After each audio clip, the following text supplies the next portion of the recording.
Hello, beloved daughters of the King. Welcome back to Women Warriors of the Word and today's 5-ish minutes of faith.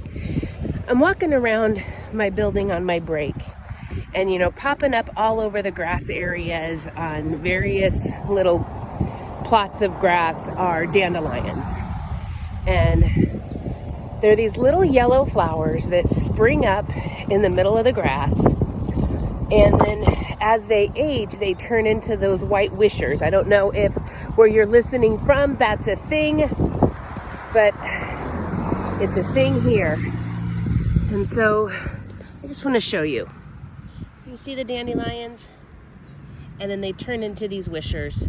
And if you blow on them, they burst into all those little seedlings and they scatter everywhere. And as a little girl, that was a lot of fun. But as I'm walking through the dandelions and watching that a few of them have changed into these little white clouds that could go poof, and they plant a new seed, which creates more dandelions. Now, it's interesting to me that you can talk to one person, and a dandelion is a weed that needs to be pulled, eradicated, poisoned, removed, and has absolutely no value.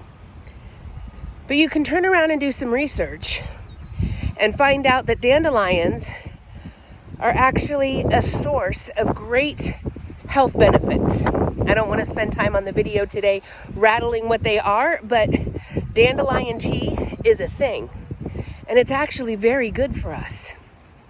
So this concept that dandelions are weeds,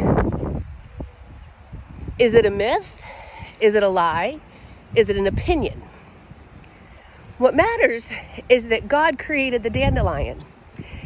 Now you ask a little child, how much fun is it to blow and make a wish on a dandelion?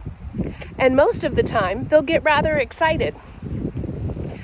Growing up, we would have races to see who could get them and blow them the hardest and watch them go. And even occasionally, we would try to catch the little white seedlings. So to a little child, dandelions are fun. To know that those little white poofs are little seedlings that then grow an entire new plant. Those dandelions reproduce. And if you look at a field of dandelions, it is magnificent. They are bright, golden, and beautiful. If you look at a bank when they are white and ready to blow into seed, they are beautiful. When those white balls of seedlings are covered with the morning dew and the sun crests off them, they are captivating.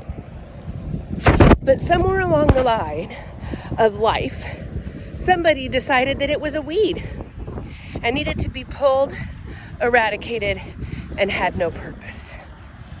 But God created them with a purpose. And I'm reminded right now that that is so true for you and I. Who we were before Christ, who we are now, and the mistakes that we made do not undervalue the reason God created us. Ooh, the wind's picking up.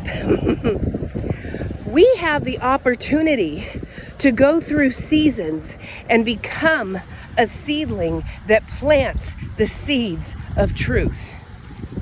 We can take the lies that the world has spoken over us and own them as who we are and determine that we have no purpose, that we are worthless, that our life has no meaning, and just kind of sit there because somebody said it over us. Ooh, wind.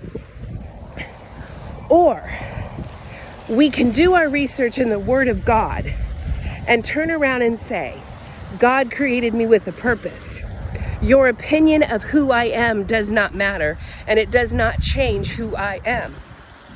We can say I went through a season that was difficult, and I may not have handled it the best way, but I'm going to choose to see the beauty in God's grace over that, and He is going to shine on me like the dewdrops on the seedlings. See, we are not to take the world's opinion of our importance. We are to know what the Word of God says and stand our importance on that.